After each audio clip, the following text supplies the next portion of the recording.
Welcome to the Plan to Eat podcast, where I interview industry experts about meal planning, food, and wellness to help you answer the question, what's for dinner?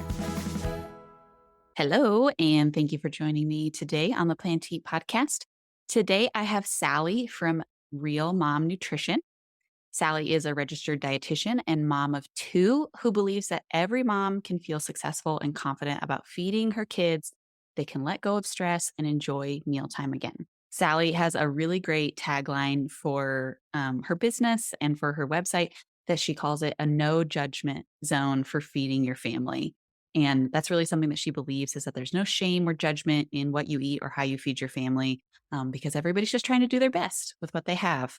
So we talked a little bit about that today, but we also talked about Sally's ideas around helping moms set time aside for themselves in order to meal plan and meal prep food for themselves. So instead of getting caught in the cycle of just eating the leftovers from your kids' lunches or just nibbling all day long and not being able to have, a proper amount of energy to do the things you need to do, Sally has some tips that she gives in this podcast for how you can actually set aside time to meal plan and prep for yourself because it's not a selfish thing.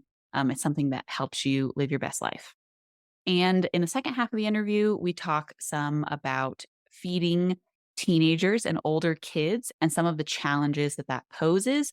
We've talked about this on the podcast a little bit before, but it's a common question and concern that we get from you guys as our listeners that you'd like to hear more about how you can deal with older children and what happens when they are more in control of feeding themselves and you're less in control of what they eat. And with that, let's get into the interview. I hope you enjoy. Well, Sally, thanks for joining me today. Thanks for having me. Yeah, so let's just get started by having you tell our audience what you do for a living. Sure. I'm a registered dietitian, author. I'm a mom of two boys, and I blog at realmomnutrition.com, which I call a no judgment zone about feeding a family. I love that. I love that that's your tagline because I think that there's a lot of families and a lot of moms in particular that need that no judgment. Yes, absolutely. So, how did you get started in the nutrition field? So when I was in college, I saw a registered dietitian for myself because I was sort of figuring out how to navigate eating on my own for the first time. And I just really enjoyed that whole process. And I learned a lot. I just sort of filed that away. I was majoring in English and I graduated and I got a job at a couple of different magazines after college as an editorial assistant. And one of them was at a magazine called Self, and it was working for the nutrition editor. And I just love that so much.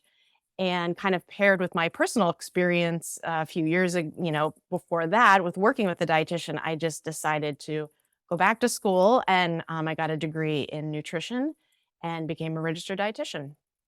Oh, that's great. I love that that was kind of a transformative process. Like you found a passion and then you were able to like work your way towards that. That's really cool. Yeah, and I was able to sort of combine two things that I really liked, which was writing and communicating, and then nutrition.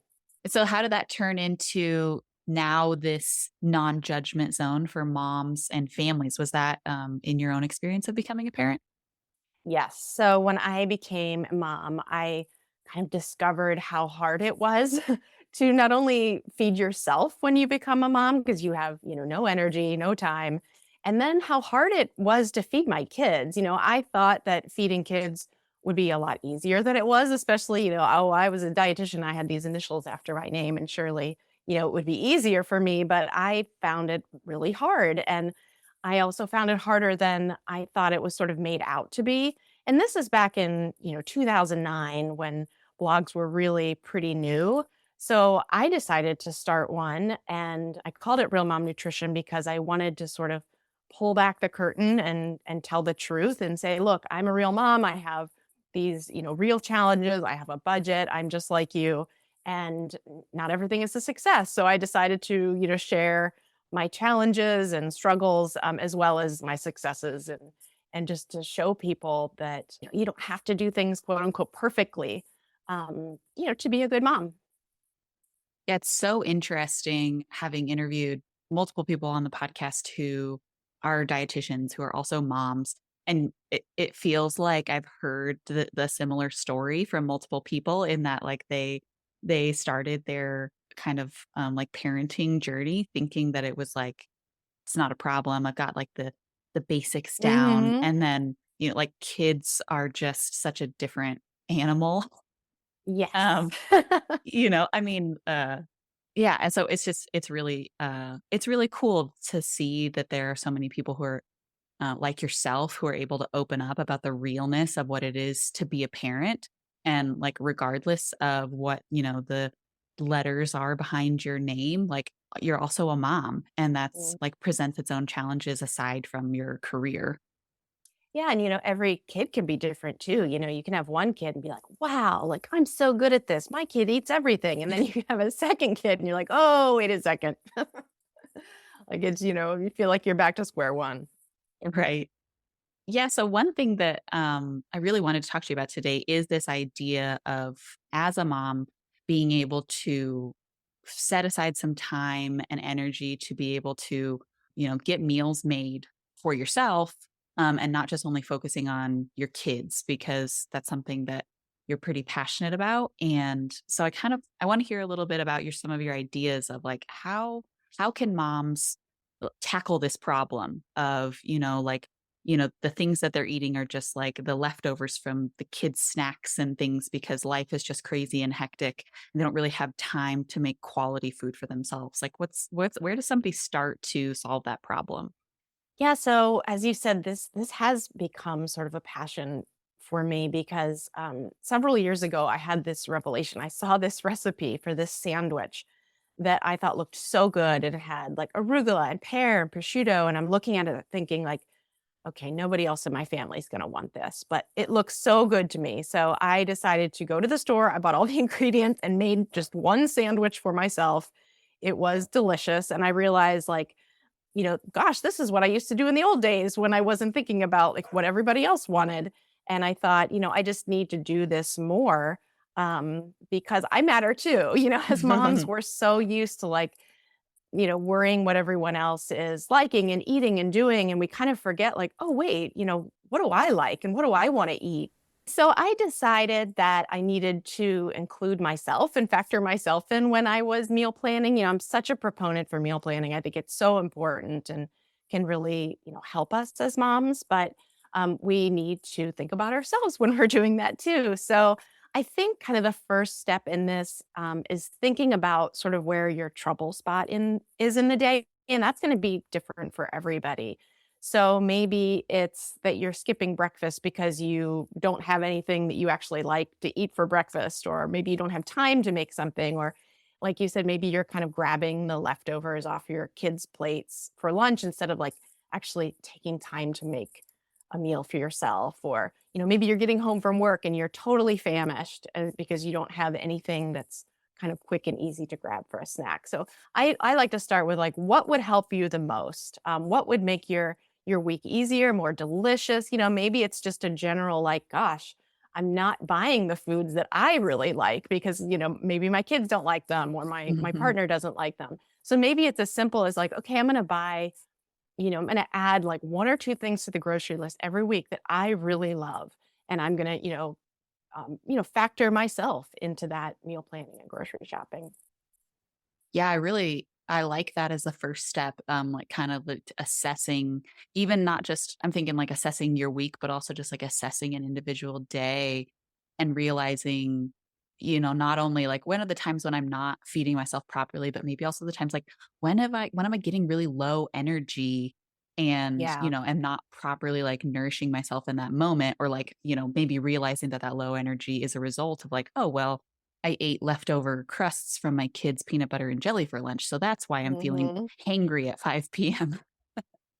Yeah, I mean, we function so much better just physically and mentally when we are well nourished. And so when you're sort of racing around in the day, taking care of everyone, feeding everyone else, and you realize, gosh, I haven't really eaten anything. I haven't sat down for a meal, or I haven't really, eaten a square meal. I've just picked all day. That can really, impact your mood, your energy level, and all of that. So it's in everyone's best interest that we take care of ourselves, as moms too.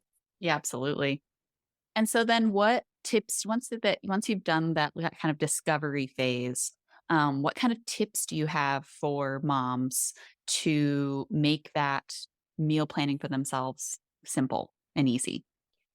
Yeah, so I think, don't feel like you have to do it all. So focus in on that, that first problem area because people might have multiple things in there, multiple sort of trouble spots. So just start focusing on one and just like prep one thing that would make your week better.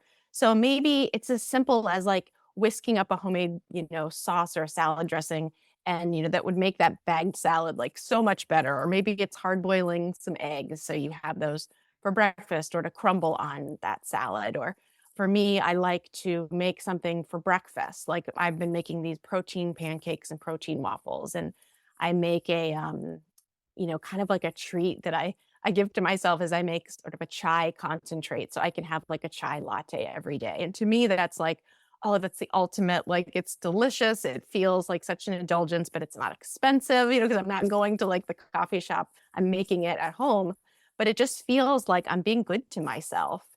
And just, doing like one or two of those things when you're doing, some other meal prep, for instance, on a Sunday, maybe, and stashing that in the fridge and having that for the week is just a great place to start. And again, just if it doesn't have to be all of those things, it could just be one of those things. And once you see, like, wow, this really made my week better or easier, or this allowed me to eat like a lunch that I actually enjoyed and was filling and nourishing, then I think then you can start adding, even more of that on.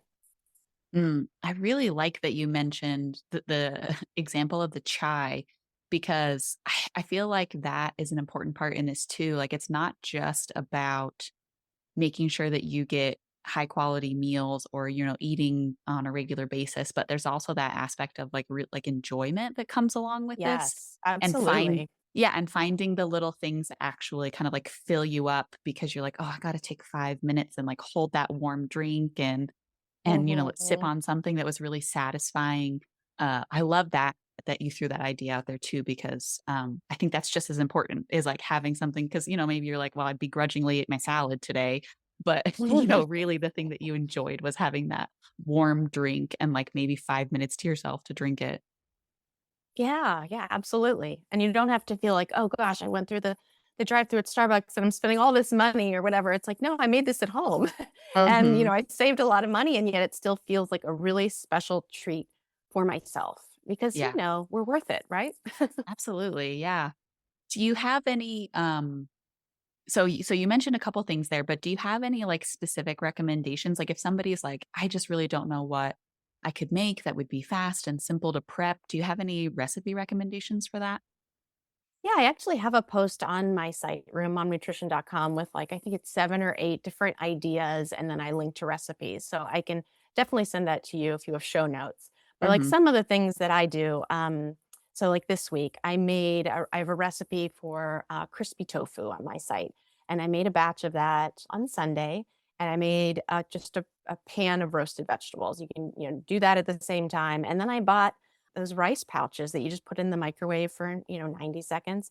And so, during the week, I can make one of those rice pouches, throw the tofu and roasted veggies on, microwave it, and then you have a lunch that's like super satisfying, really delicious. You can either buy or make like whatever kind of sauce you like, whether it's like a teriyaki or I made a quick tahini lemon sauce in the blender and just make a jar of that at the beginning of the week. You have it all week. And like that's one of my favorite things to do.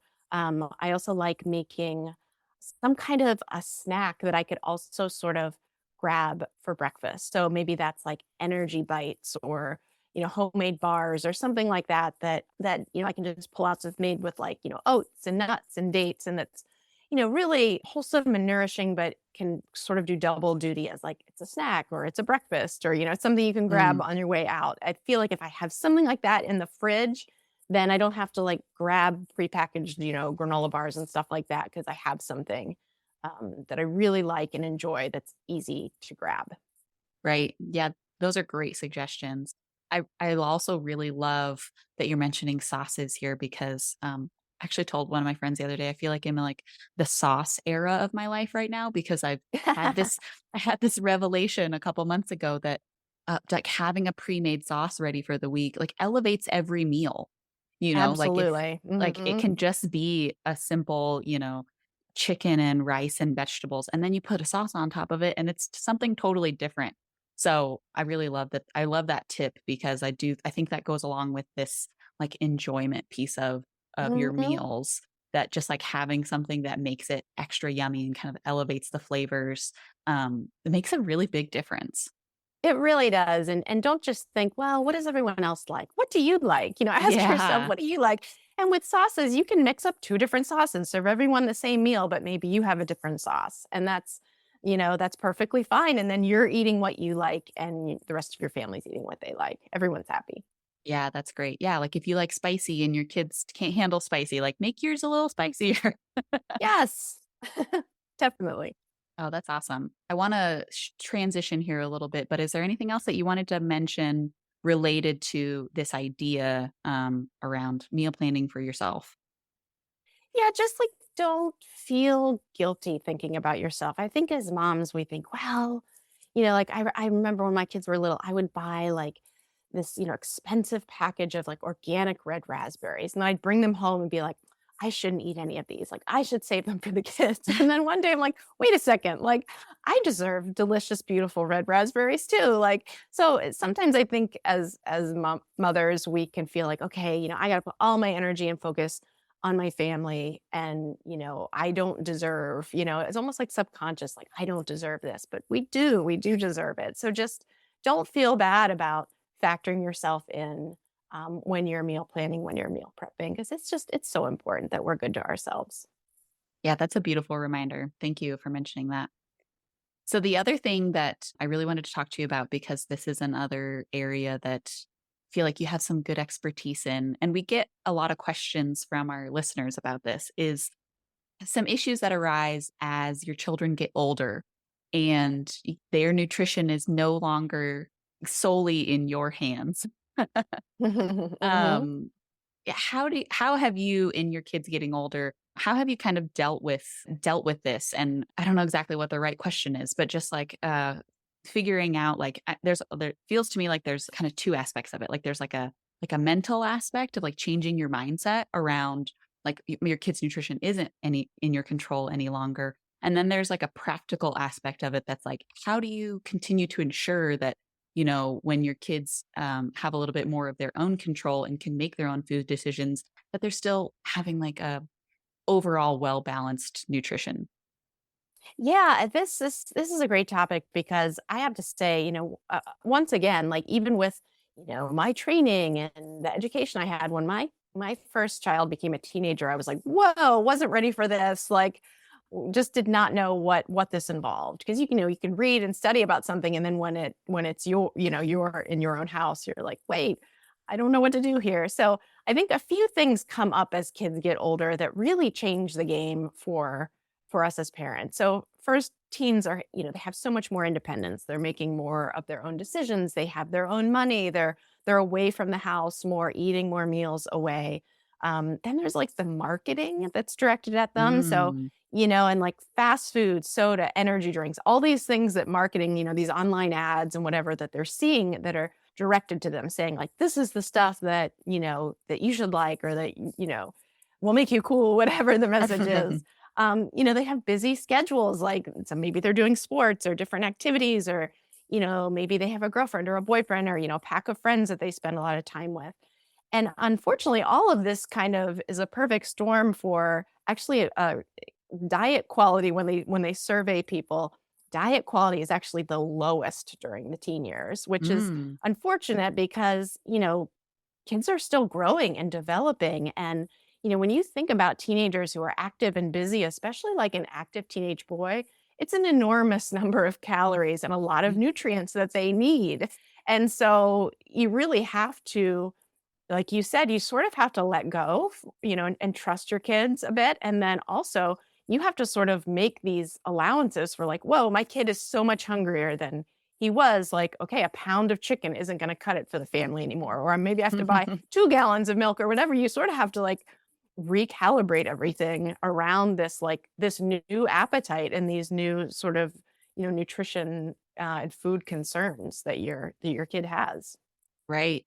That was something that I wanted to bring up too, was like hungry teenage boys. Like that's an actual problem. I grew up with 2 older brothers and my husband is one of 3 boys and he constantly says like my mom couldn't keep enough food in the house for us. Like it didn't Hmm. matter how often she went grocery shopping. We literally ate everything all the time. Yeah, my husband talks about that too because he has a brother and he says like, his mom would have like 2 grocery carts, in the store. And then as soon as she came home, it was like a race to see who could who could get to the snack cakes first or whatever it was. So it's really funny. But yeah, and I think so there's the issue of an increased appetite, and most teens will have these like appetite surges, whether it's a boy or a girl, or that where they're having these growth spurts, and all of a sudden their appetite is big, and that can kind of scare some parents too, where they're like, wait, like my kid is eating so much more than he was or she was a couple of weeks ago. So first, sort of like trust your kid's appetite a bit. When we're talking about I just mentioned earlier about trust is, when maybe parents are used to like, here's your plate of food that I've portioned out for you, Mhm, and we need to trust our kids to eat the portions that they're hungry for in that day, and that could change week to week, day to day, month to month. Trust your kids with how much they need to eat, but remember that you still have some control. Like your kid may be out in the world outside the house for a part of the day, but they're also in your house for a lot of the time. And you can't control necessarily what they're doing when they're away from you, but you can control, what meals you make, what food is in the house. So, it can feel like a little bit of a helpless time, but remember that you still have, you're sort of a gatekeeper in terms of what food comes in. So mhm. I just wanted to mention that because, some parents can be like, my kid like is eating fast food every day after school or whatever it is. And to me it's like, well, then focus on what you bring into the house. If your kids, having a lot of soda with their friends, then don't keep soda in the house. Same with like fried food or things like that. It's like, okay, they're getting a lot of that outside of the house. So what can you, stock and make when you do have them, when they are at your table. So I did want to mention that. Yeah. But as for the bigger appetite, so like I said, that totally threw me for a loop. And first, you do have to adjust like the portions of food that you buy. It might be buying 2 pounds of ground beef instead of one or whatever. But then also, what I found with my teens, and I think that this is probably true for a lot of them, is that they will eat what's easiest. And so you have to kind of make sure that food that you would like them to eat is really easy to grab and have. Mm, So, like my kids are not going to sit down and like take 10 minutes to like assemble a snack. They're going to open the fridge and like, okay, what can they reach in and grab? So I was doing a lot of things like, taking mason jars and making like trail mix out of a bunch of different things. So they could just grab that, dump some in a bowl or whatever. Smoothie packets, they could dump in the blender and add some milk or water. Breakfast burritos they can just pull out and throw in the microwave or whatever it is. So I tried to make that stuff as easy as possible, like those snack balls or bars, and then like tell them like, "Hey, I made you these, snack bites. They're right here in this container, So when you're hungry, or like I kind of set up like a little, almost like a snack station on the counter with a bunch of things in a bin. That's like, hey, you grab whatever. I have got all these things that are really easy for you to grab and eat and ask your kid, what kinds of foods would they like? What do they like and what they don't like? So that's kind of some of the things.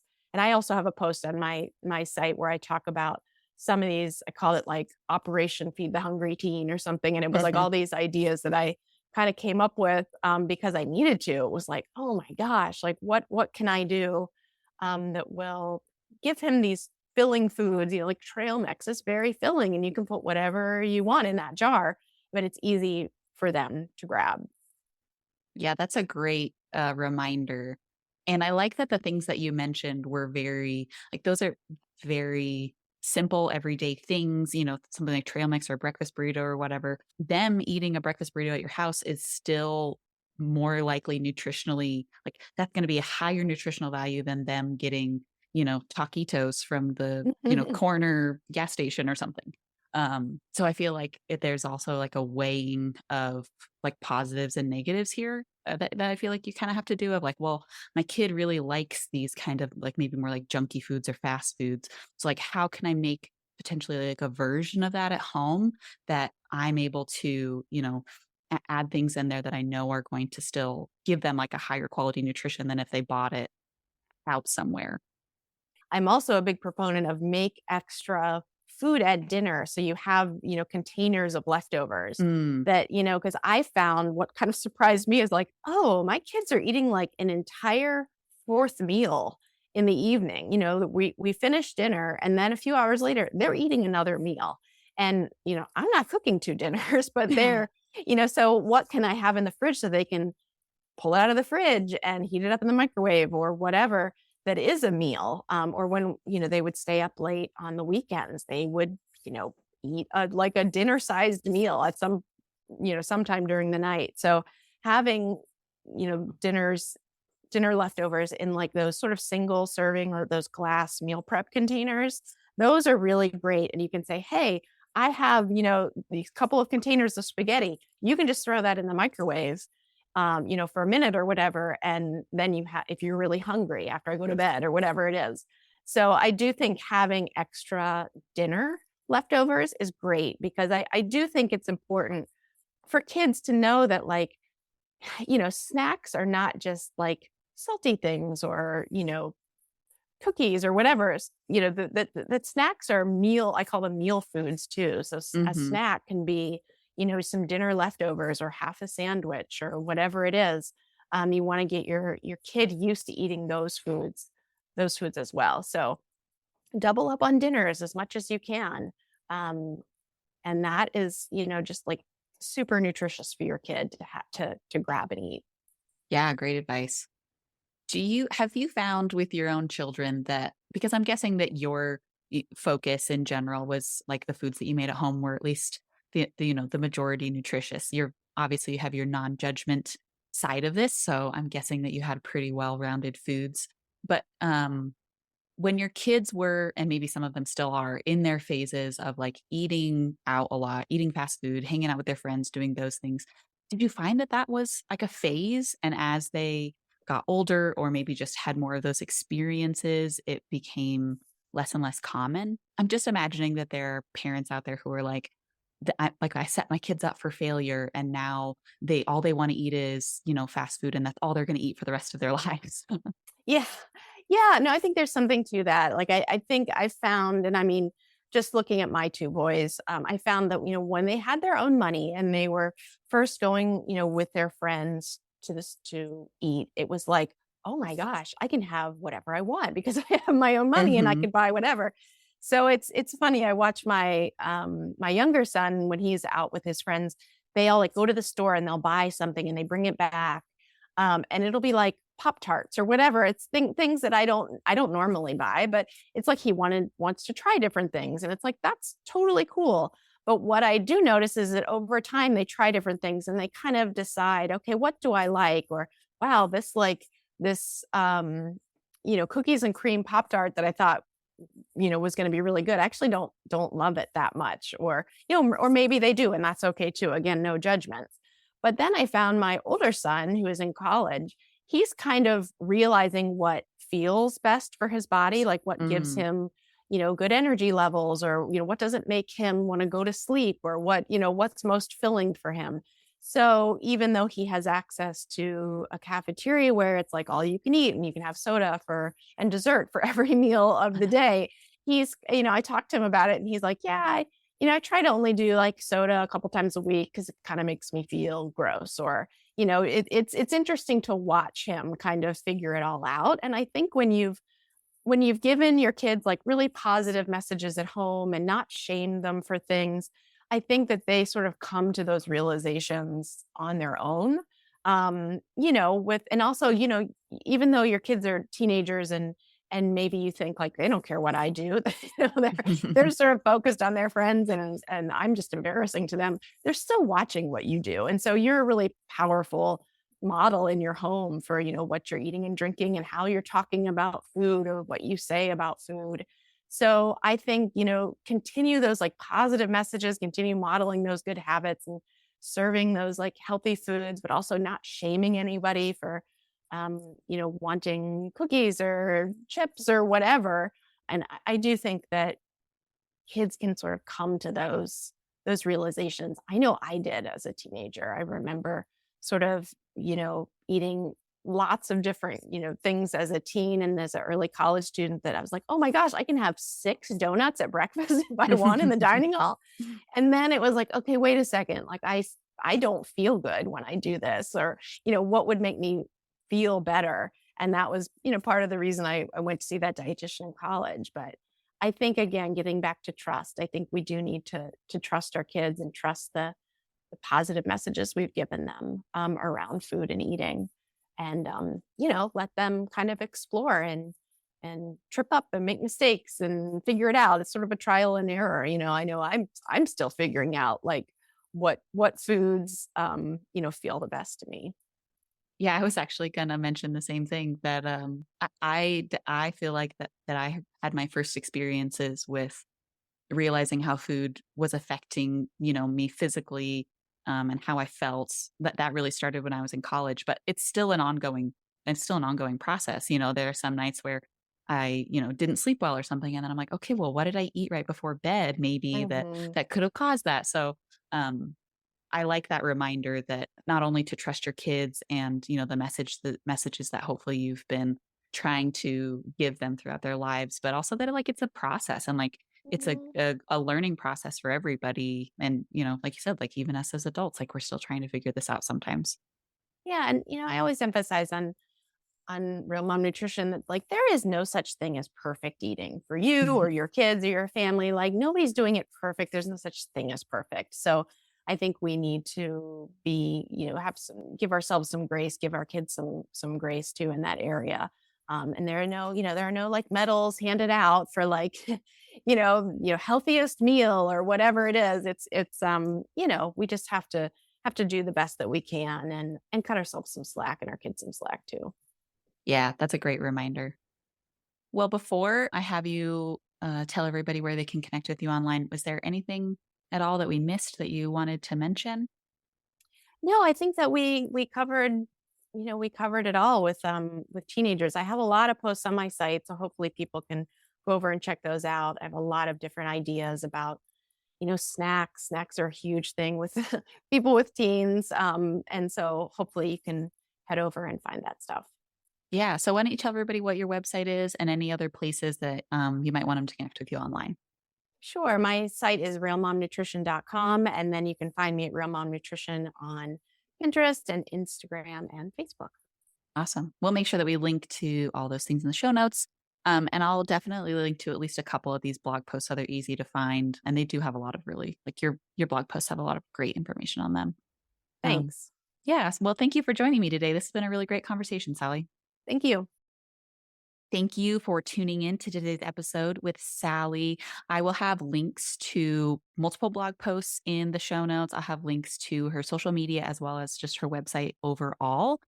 And if you'd like to support the podcast, please subscribe wherever you get your podcasts. Leave us a review on Apple Podcasts or Spotify.